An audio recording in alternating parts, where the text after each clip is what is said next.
오늘은 대단한 분과 이야기를 나눠봤습니다. 쉽게 볼 수 없는 시계들이 나오기도 하고 영양가 있는 내용이니 여러분들 꼭 끝까지 시청하셨으면 좋겠습니다. 그럼 시작합니다. 이름을 야쉬라고 발음해야 되죠? 안녕하세요. 반갑습니다. 야쉬는 제가 아는 가장 훌륭한 컬렉터 중 하나고요. 또 정말 유능한 시계 디자이너죠. 그래서 꼭 유튜브에 소개하고 싶었어요. 간단히 소개해 줄래요? 안녕하세요. 저는 디테일에 미친 듯이 집착하는 디자이너입니다. 저는 여러 디자인을 했지만 대표적으로 발틱의 원앤온드 에디션 그리고 올리워치가 대표작이에요. 디테일에 집착한다는 것은 빈티지 시계를 모으면서도 새 것에 가까운 상태만 모으신다는 걸 또 의미하기도 하죠. 올리워치 출품작은 워낙 뛰어나서 아마 한국인들도 많이 알고 있을 거예요.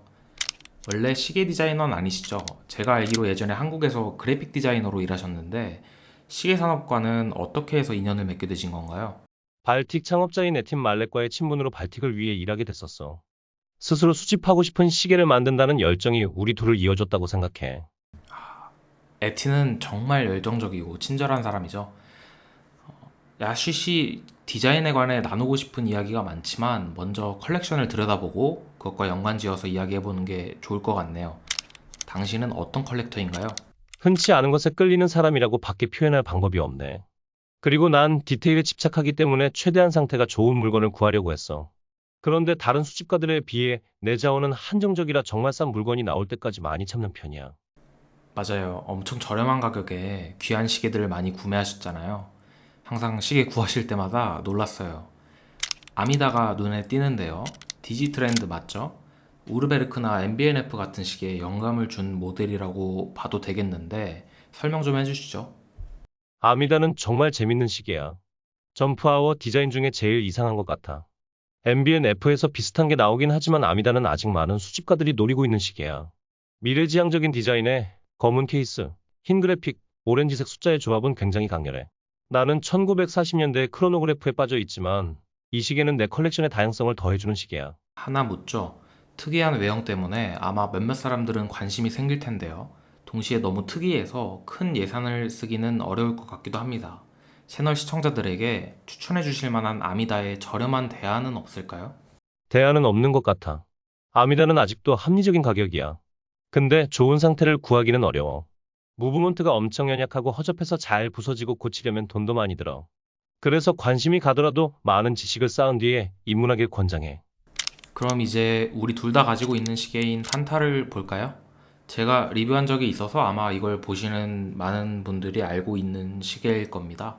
이건 모두가 좋아하는 아이코닉한 로얄오크가 맞지만 정말 소수의 시계고 완벽한 비율을 가지고 있어. 그리고 스틸과 탄탄의 모노크로매틱한 콤비를 사랑하지 않을 수 없어. 모노크로매틱이요.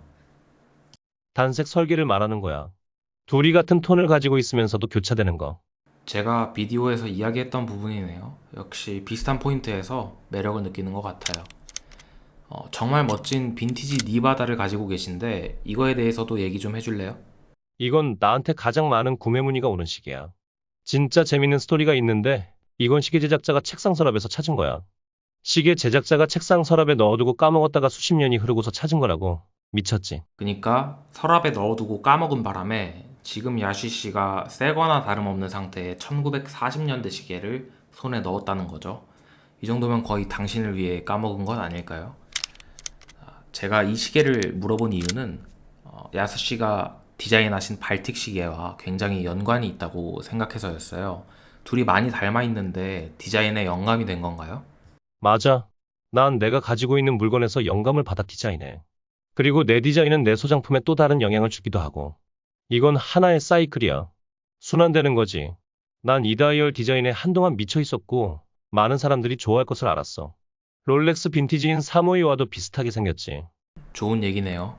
저는 디자이너는 아니지만 다른 분야에서도 마찬가지로 누구나 다 생산자이자 동시에 소비자이죠. 그 감각을 잘 이용하는 게 능력인 것 같아요. 그럼 이제 이 시계 얘기를 해볼까요? 아, 이것도 정말 재밌는 시계야. 먼저 나는 로고가 없는 시계를 좋아해. 이런 걸 어나니머스 워치라고 불러. 브랜드와 연관되지 않고 본연의 디자인에만 집중할 수 있게 해주거든. 근데 야쉬는 로고 디자인 같은 일도 많이 하시잖아요. 그런데 로고가 없는 걸 좋아한다니 역설적이네요. 로고 디자이너가 봐도 역시 최고는 노브랜드인가요? 하하, 그니까. 나도 내가 이상해. 난 브랜드 없는 시계를 정말 사랑해. 난 이 시계의 커다란 트렌치 숫자에 완전히 반해버렸어.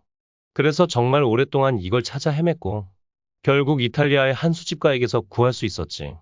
무브먼트가 특이하잖아요. 그 얘기도 좀 해주시죠. 혹시 중상부에 있는 고리 보이니?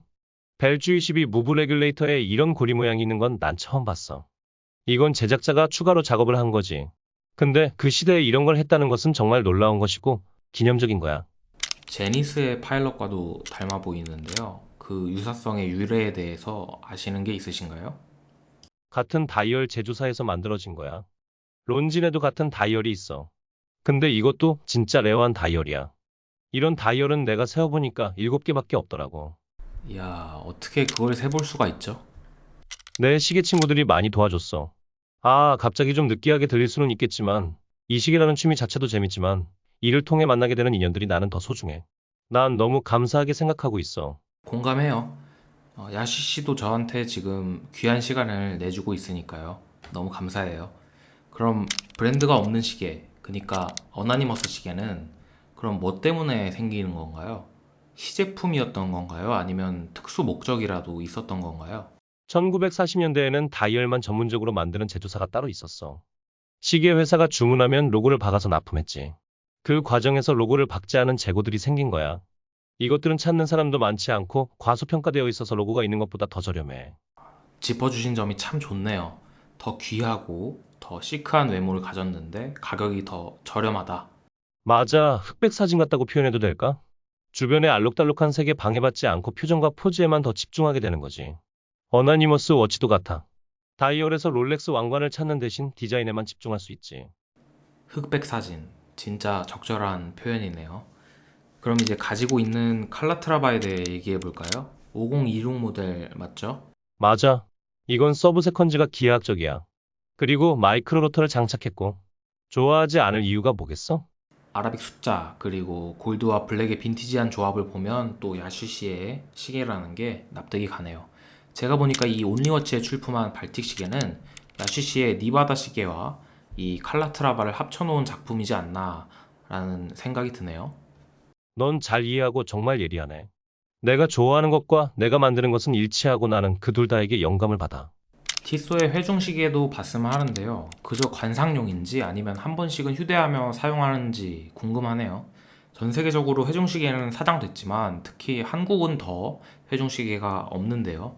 어떤 재미를 느낄 수 있는지 한번 설명해 주시면 고맙겠습니다. 이건 좀 외톨이야. 이것만 빼고 다 차고 다니거든. 회중시계의 매력을 느꼈다기보다 내가 이걸 좋아하는 이유는 이 시계는 전부 파란색이라서야. 오늘날에도 이게 얼마나 만들기 힘든데. 맞아요. 오늘날에도 시침, 분침만 저렇게 구운 엔지로 파랗게 만들어도 상당히 공들였다고 쳐주죠. 쉽지만은 않은 공법이죠. 티소가 이 당시에 이런 시계를 만들었다는 것에 충격받았어. 또 무브먼트 감상하기에 매우 좋아. IWC의 호딩케 에디션도 눈에 들어옵니다. 야시시 시계 중에서 거의 유일하게 최신식 시계네요. 그만큼 엄청난 이유라도 숨겨져 있을 것만 같은데요. 어떻게 해서 선택하게 됐는지 설명해 줄 수 있나요? 스위스에서 태어나고 자랐음에도 불구하고 시계에 빠진 건 5년 정도밖에 안 됐어. 호딩키는 그 당시 나를 입문시킨 플랫폼이야. 이건 내가 처음으로 비싼 돈을 주고 산 현대식 시계야. 특이하네요. 보통은 첫 비싼 시계는 현대식으로 시작을 하는데요. 그치, 이걸 처음 봤을 때 난 이걸 꼭 사야 한다고 강하게 느꼈어. 이건 어떻게 보면 나한테는 현대식 1016인 것 같아. 완벽한 여행용 시계이고 가볍고 은밀하고 믿을 수 없을 정도로 강해. 그리고 결정적으로 검은색이 내 일상복과 잘 어울려. 멋져요. 제가 아는 사람도 그 시계를 많이 아껴요. 자, 긴 인터뷰였는데 마지막으로 채널 시청자들에게 몇 마디 부탁드릴게요. 난 3년 전에 서울에서 한 달을 일한 이후로 한국을 사랑해. 나라, 문화, 사람들은 훌륭하고 날 환영해줬어. 나는 지금 한국 회사와 일하고 있기도 해. 패션, 예술, 음악, 영화, 기술을 존경해. 다른 나라로부터 영향을 받고 그것을 꼬아서 더 대단한 것으로 발산하는 한국의 역동성에 난 반했어. 내가 알기로 시계 수집은 한국에서 아직 초기 단계이기 때문에 너희들만의 수집 문화를 발전시켜 미래의 시계 시장에서 중요한 플레이어가 되길 기대해. 한류 문화처럼 말이야. 고마워요. 컬렉터로서의 조언은요? 컬렉터로서 내 조언은 개인적인 차원에서 너에게 반향을 불러일으키는 것을 모으라는 것이야. 하지만 수집품을 모으면서도 너가 돈을 잃지 않게끔 스마트하게 샀으면 좋겠어. 난 투자보단 열정을 더 중요시했어. 닮지 말라는 뜻인가요? 그치만 뭐 야씨가 열정을 우선시했기 때문에 이렇게 멋진 취향과 수집의 결과물들을 우리가 볼 수 있는 것 같네요.